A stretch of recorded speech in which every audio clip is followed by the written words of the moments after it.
Support for Radio Friends comes from OsteoStrong. Improvements in bone density, strength, and power can be achieved by weekly 5-minute no-sweat sessions on their 4-spectrum machines. These isometric robotic machines safely emulate high-impact loading on different parts of the skeletal system, which stimulates activity in bone-building cells. Balance and agility can be improved by 2-minute sessions on vibration plates. Every session is supervised by a trained coach. Learn more on Facebook or call to set up a complimentary wellness assessment and session. Good morning and welcome to Radio Friends on Thursday, July 20th. Care for caregivers, that's our topic today. And my friend LOIS Long sitting right next to me. Good to have you here, Lois. Thank you, sir. We have been talking to you about giving care to caregivers for so many years because it's so important. At one time or another, each and every one of us are going to be a caregiver or need someone to take care of us. Indeed. If we live long enough. Yeah.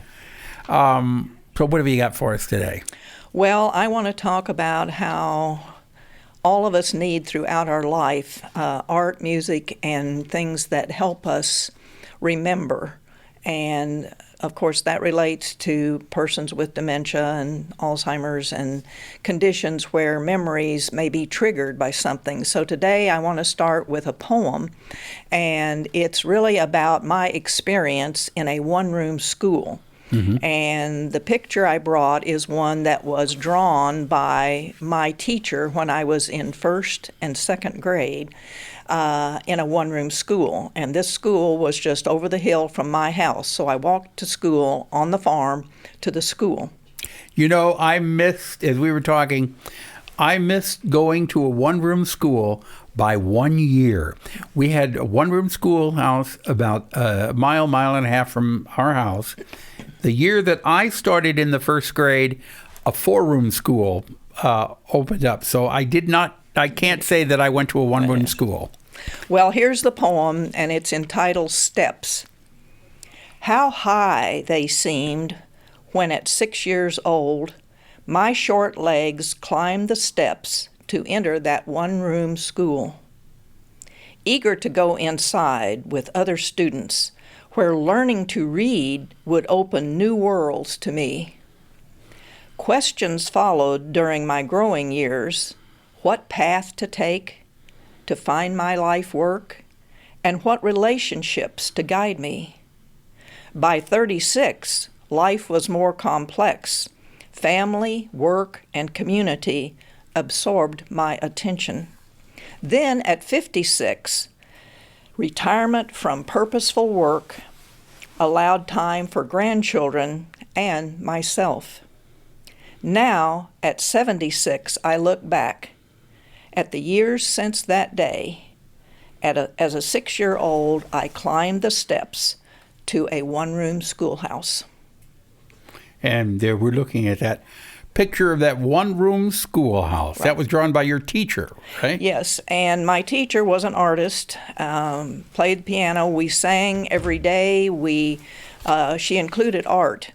And I think that as we are losing some of that emphasis and the STEM, the science, math, and so forth emphasis has usurped some of the quality that the arts and humanities have in the past been taken in our years. But when Miss Joy, my teacher, was drawing the original picture, and I was drawing an old oak tree, that was I could see. It didn't matter that I was not an artist, that I couldn't do as much as she. That wasn't it. It's about encouraging one another to express our gifts. And that's what I wanted to say today about caregivers and people with dementia, that there are opportunities within our community to experience that. Recorded music, anything that someone enjoyed years ago, maybe their short-term memory is not very good, but long-term memory lasts a lot longer. Oh, and music stimulates it. It does trigger it. And there are places and people and stories that the person with dementia when a caregiver or someone shares that. That really do help. One of the things that's available now in this regard is called the Memory Cafe, which is a program through Daniel Boone Regional Library. And each month there is an event where a caregiver and the person with dementia can attend to do things that stimulate this memory and engage them in an activity. It's like me trying to draw that tree. You know, I experienced doing it. The other kit that is available through the library is a memory care kit. And I've even checked these out from the library, but some of the ones that I enjoy that you can take home and share with the person with dementia include gardening and bird watching. The one about birds even has the sound that the birds make that you can reiterate. And that will trigger... Exactly. You know, when you're talking about the music and talking about the sounds, something, and I don't want to get off the subject here, but I remember when I was growing up in the summertime, I would lay in my room upstairs at our house, our farmhouse, and I would hear the whippoorwills. Right. In the summertime at night. Now, here I am, 78 years old, but whenever I hear a whippoorwill, I'm transported back to when I was 7 or 8 years old in the farmhouse up in my bedroom at night.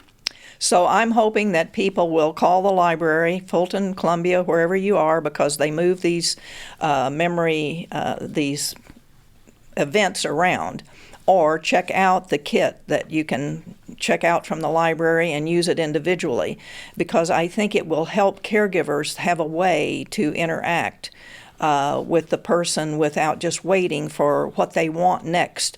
So it'll take some of the stress off caregivers, and it will allow them to engage in something that's pleasant and triggers memory for all of us. Yeah, and it's so important to do that. It takes you back and it feels good.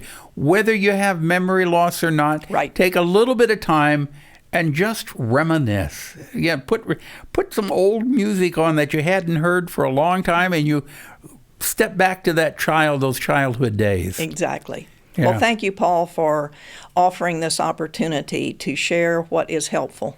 You're welcome. We got about a minute left. If people want more information, Advocates for Caregivers and Persons with Dementia, there's a helpline, right? Yes, this is through the Alzheimer's Association, and it's manned 24/7. The number you can call and ask for information is 1-800-272-3900. And you know that without even looking at it, Lois. She's got it committed to memory. Or you can go to alz.org for more information. But that 800 number, somebody is there 24 hours a day, 365 days a year. Yes. To answer any questions that you have. Lois Long, thank you so much for coming by. It's always a pleasure. If there's something that you would like to hear or see on here, I would love to hear from you. Drop me an email, pepperp@missouri.edu. Bye-bye.